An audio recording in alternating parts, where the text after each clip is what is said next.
No, this magic belongs to no boy. Grow up. I'm the captain now. Not another move! Lost boys. Every last one of us. Not all boys. So, but I guess it doesn't really matter. I watched Disney Plus's new Peter Pan and Wendy, so you don't have to. Let's talk about it.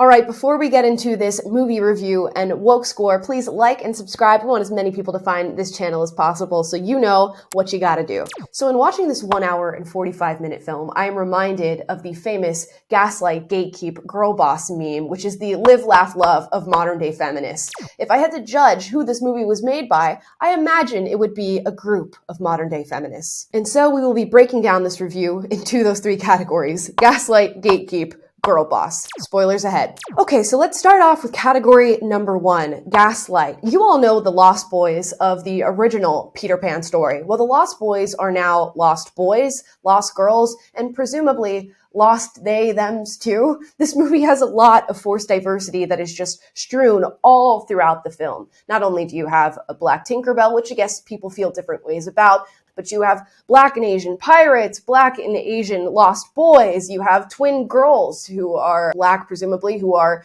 playing in the Lost Boys group as well. You have Native American representation throughout this film, which in totality would be fine if we were seeing this in a modern day movie, but it just feels so forced. It is unbelievable. And these thoughts might pop up in anybody's mind when watching this movie, especially if they remember the original film. How does the movie take care of the fact that the Lost Boys are now lost girls and they, thems? Wendy just shrugs it off and says this: Lost boys. Every last one of us. Not all boys. So, but I guess it doesn't really matter. And let's talk about Wendy, a character that I feel very gaslit by, because Wendy is meant to be a Victorian girl. We all know what Victorian women were like in their day and age. Well, Wendy is different, right? Wendy, instead of having visions of maybe having a family, getting married and having children and living out what would be a typical traditional Victorian lifestyle, instead has dreams of becoming a writer and traveling the world and leading that to a life of an old spinster where she apparently dies alone, and this is what she envisions in the film for herself. She even says in the film, "I don't even know that I would want to be a mother," and that is a key characteristic of this character throughout the film. The one thing this movie couldn't gaslight me into thinking is that it was good. Hence the reason it has a 17% audience score on Rotten Tomatoes. Now off to our second category, Gatekeep. The writers and director of this film, I guess, chose to gatekeep all of the original source material for Peter Pan, Wendy, Tinkerbell, the Lost Boys, Captain Hook, and now we just have a bunch of flat characters who are acting on screen for us throughout the duration of this movie. Gone are the classic themes of this film and of this story, the timeless lessons that are presented throughout the film, and the distinctive characteristic differences between young boys and young girls that is explored in the original tale. In the original tale, there's a reason we have the lost boys, because boys, particularly in adolescence, struggle to mature at the same rate as women do. And Wendy is supposed to be this mature figure who shows up in this movie to sort of usher the boys out of their adolescence and show them a different way, a more mature way. And that falls completely flat in this film.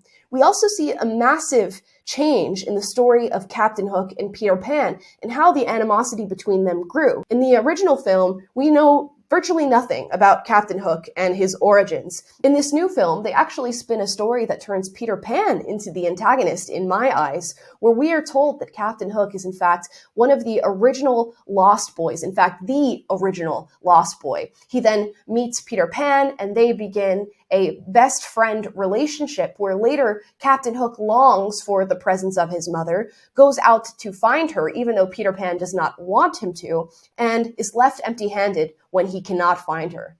And upon not being able to find his mother, he is then adopted by a group of pirates, I guess. And that's how he becomes the captain of this ship, returns to Peter Pan, where Peter Pan then chops off his hand and feeds it to the famous crocodile that is present in the film with the ticking clock as he has swallowed Captain Hook's watch. That story paints Peter Pan in not the best light. He's certainly not the protagonist in this retelling of the classic. As I said, the gatekeeping is strong.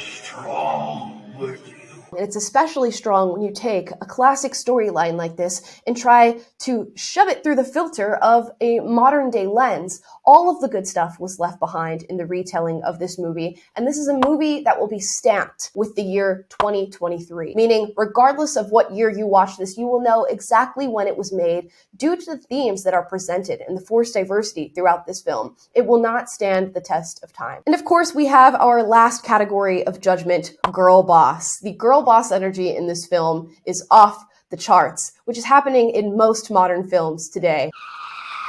So let's talk about some of the female characters we get in this film. First, we have Tiger Lily, a Native American character who saves Peter Pan's life because, of course, he can't do that on his own, while randomly throughout the film speaking in her native tongue, even though it is made abundantly clear that none of the characters can understand what she's saying, and she also speaks English and is perfectly capable of speaking English to convey the words and the message that she is trying to put out into the world. Then we have Tinkerbell, a classic character who in fact has no character in this film and no depth of personality presented at all in this movie. She is in fact just a vessel for pixie dust, which functions as some sort of deus ex machina that takes them out of all the bad situations that they get into as characters. If you watch the original Peter Pan story, you would remember a famous sort of squabble between Wendy and Tinkerbell, where they don't really like each other. At the very least, Tinkerbell does not like Wendy. But we don't have this in this movie, because in the modern day, all women love each other, for we are all girl bosses together. And of course, we have our dearest Wendy darling, who is meant to be a feminine, mature figure who moves the story along, adds a little bit of depth, and of course, distinction between all of the characters.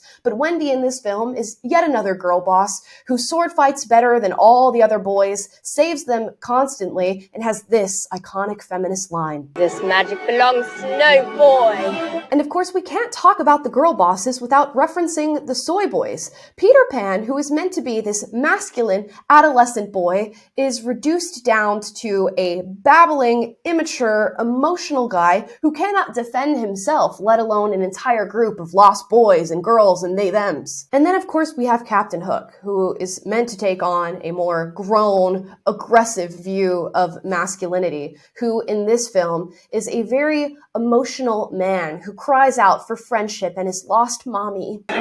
Both Peter and Captain Hook are reduced down to a puddle of tears by the end of this film, where Peter yells, "I'm sorry," to Captain Hook in this grand apology rather than fighting his foe. Everything in this film is rewritten and flipped and diversified, and so much so that when watching this film, all of it falls flat. When you're watching something that is truly diverse and truly has depth, you'll feel the highs and lows of these characters and their development and their anguish and the struggle and resolution that they go through throughout the film. This is all you get throughout Peter Pan and Wendy, at least this version created by Disney+.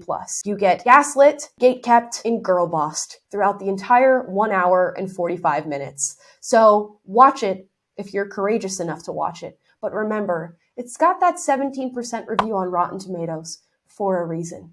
Anyways, those are my thoughts on Peter Pan and Wendy. I sat through the film. I'm sure there's much more to be gleaned from it, maybe that I missed. These are just the things that stuck out to me in watching this rendition of the Peter Pan and Wendy story. If you watched it, let me know how you feel in the comments down below. And as always, we encourage healthy debate. If you don't feel as though the diversity was too much in this film, or you didn't in fact get gaslit, gatekept, and girlbossed, you let me know down below. And as always, please like, subscribe, click the notification bell to be notified every single time we post a new video for you guys, which is every single day. See you next time. What do you want me to watch next?